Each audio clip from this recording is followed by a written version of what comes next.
Di video kali ini gue bakal bahas alur cerita Seishun Butayaro secara garis besar, agar kalian nggak pusing pas nontonnya. Tokoh utama dalam seri anime ini adalah Sakuta Azusagawa.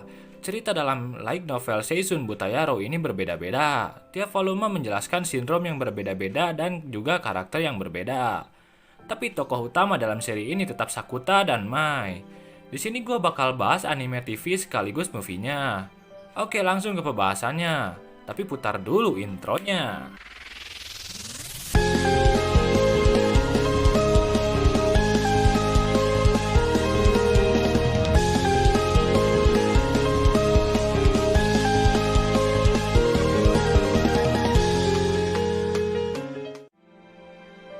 Sebelumnya gue ada penjelasan terlebih dulu. Dalam anime ini terdapat fenomena yang disebut sindrom pubertas yang dapat menimbulkan efek random pada seseorang.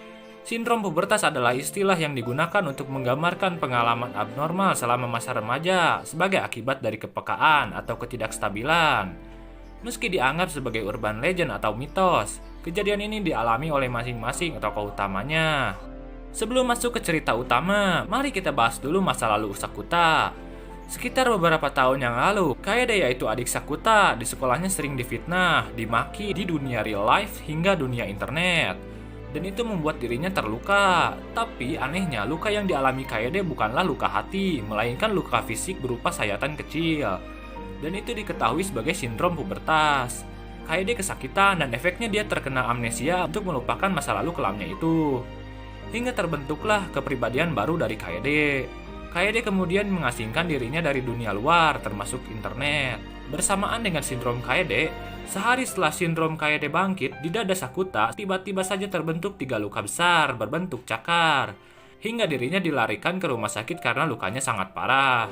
Luka itu juga disebabkan oleh sindrom pubertas, karena saat itu Sakuta terlihat bingung dan kondisi mentalnya tidak stabil saat mendengar apa yang menimpa Kaede. Suatu waktu, saat Sakuta sedang merenung, dia mengunjungi sebuah pantai dan melemparkan handphonenya ke laut. Lalu muncul seorang wanita bernama Soko Makinohara yang bersedia membantunya. Singkat cerita, dengan bantuan Soko, Sakuta dapat menyelesaikan masalah keluarganya. Sakuta mulai menyukai Soko, tapi dia menghilang sejak saat itu. Orang tua Sakuta meminta Sakuta untuk merawat Kaede dan hidup serumah dengannya. Itulah kenapa saat cerita dimulai, Sakuta hanya hidup serumah dengan Kaede. Dalam awal cerita, Sakuta adalah seorang siswa SMA yang kebetulan satu sekolah dengan Mai Sakurajima, yaitu seorang kakak kelasnya sekaligus aktris yang saat itu sedang hiatus. Suatu hari, Sakuta pergi ke perpustakaan umum dan melihat Mai sedang menggunakan baju kelinci. Sakuta pun terus menatap Mai, dan Mai terkejut bahwa masih ada orang yang bisa melihatnya. Jadi singkatnya, dalam perpustakaan itu hanya Sakuta yang bisa melihat Mai. Dalam kasusnya Mai, dia tidak bisa dilihat oleh orang lain selain murid satu sekolahnya. Itu dikarenakan Mai sedang hiatus dalam dunia aktris untuk menekuni sekolahnya. Tapi siapa sangka efek hiatus itu mengakibatkan dirinya dilupakan masyarakat. Dan efeknya adalah dia terkena sindrom pubertas dan tak bisa dilihat ataupun diingat oleh masyarakat. Tapi teman satu sekolahnya masih bisa melihatnya, meski hari demi hari orang yang melihatnya ataupun mengingatnya semakin sedikit. Sakuta adalah orang terakhir yang mengingat Mai. Di malam sebelum ujiannya, Sakuta belajar bersama Mai. Dan saat Sakuta tertidur, dia akan melupakan Mai. Dan benar saja, saat Sakuta terbangun, dia tidak mengingat apapun tentang Mai. Tapi saat ujiannya dimulai, dia sekilas teringat sesuatu, yaitu ingatannya semalam belajar bersama Mai. Sakuta mulai mengingat kembali Mai. Dia berlari keluar ruang ujian, menuju lapangan sekolah dan mengungkapkan cintanya pada Mai dengan berteriak sekeras-kerasnya, dengan tujuan agar orang-orang mengingat kembali Mai, sehingga sindrom pubertas Mai hilang.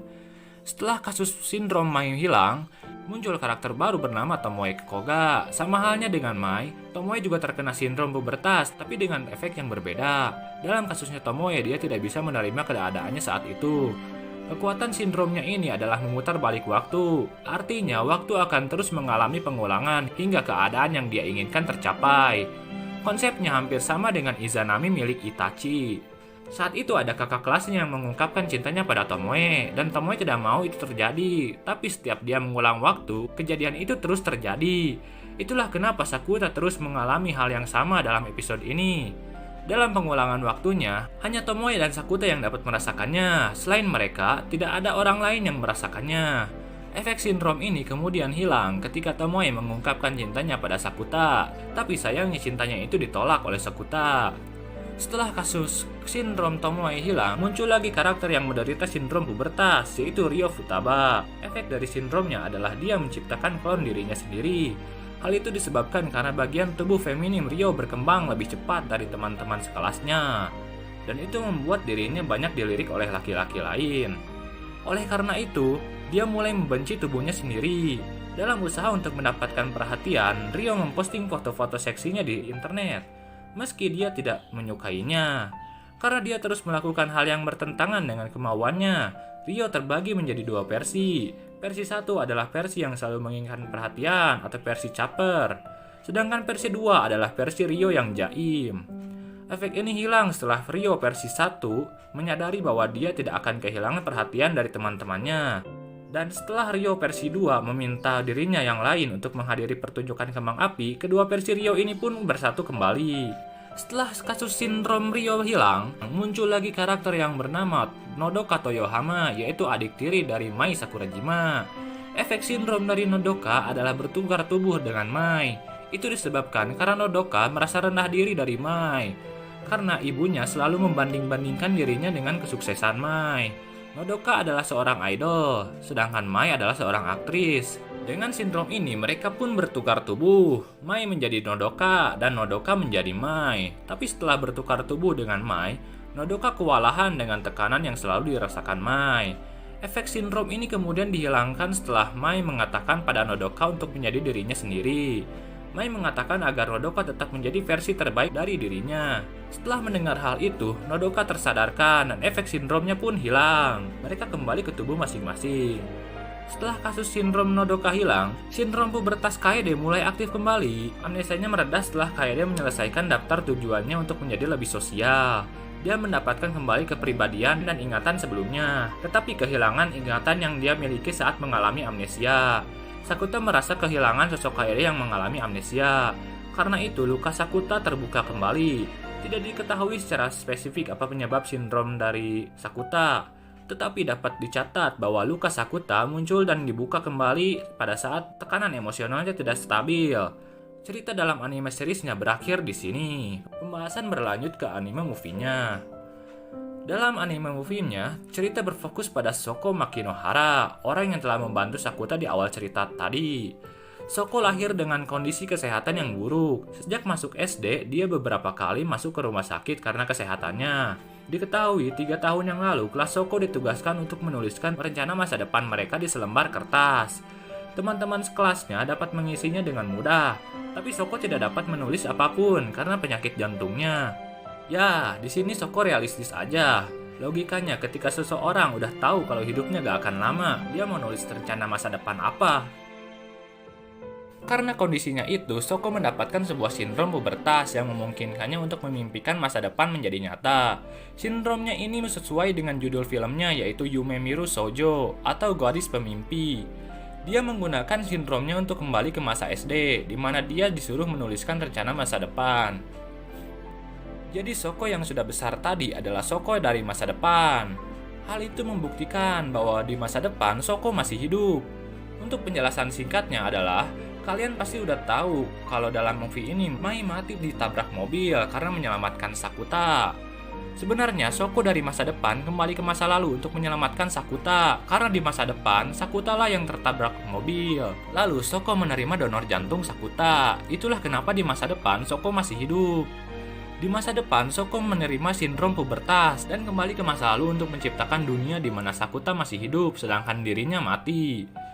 Tapi saat Shoko kembali ke masa lalu, terjadi persimpangan waktu. Dalam cerita movie ini, saat dirinya kembali ke masa lalu, Sakuta yang harusnya tertabrak mobil malah diselamatkan oleh Mai, dan hasilnya Mai lah yang tertabrak mobil. Mai kemudian mendonorkan jantungnya kepada Shoko, seperti halnya Sakuta di masa depan. Tapi hal itu membuat Sakuta tertekan dan merasa bersalah. Dia sempat jadi sad boy dalam movie ini. Tapi lagi-lagi Shoko menawarkan bantuan pada Sakuta. Dengan sindromnya, Shoko membawa Sakuta kembali ke masa lalu di saat Mai masih hidup. Jadi di sini ada 2 Sakuta, Sakuta masa lalu dan Sakuta masa depan. Singkat cerita, setelah kembali ke masa lalu, Sakuta berhasil menyelamatkan Mai dan yang tertabrak mobil adalah Sakuta dari masa depan. Waktu pun kembali normal, alhasil Sakuta masa lalu dan Mai berhasil selamat. Hal ini juga akhirnya menjelaskan kenapa Sakuta memiliki luka di dadanya. Luka itu disebabkan karena saat itu Sakuta memiliki 2 jantung. Itu karena adanya persimpangan waktu yang terjadi karena sindrom Shoko. Penjelasan kenapa Shoko masih hidup di akhir movie ini adalah karena saat dia menyelesaikan rencana masa depannya, di saat itu pula dia mendapat seorang pendonor jantung. Dan itulah alasan kenapa Shoko masih hidup di timeline saat ini. Oke, gimana penjelasannya? Masih pusing? Sama, gue juga pusing ngejelasinnya. Tapi ya intinya gitu, gue kira penjelasan gue udah detail dan lengkap. Kalau masih bingung silahkan putar ulang videonya. Oke, mungkin segini dulu pembahasan gue di video kali ini. Semoga otak kalian tercerahkan dengan penjelasan gue. Jika kalian ada saran, kritik, atau request mengenai video yang gue buat, kalian bisa komentar di bawah. Sampai jumpa lagi di video selanjutnya. Bye-bye!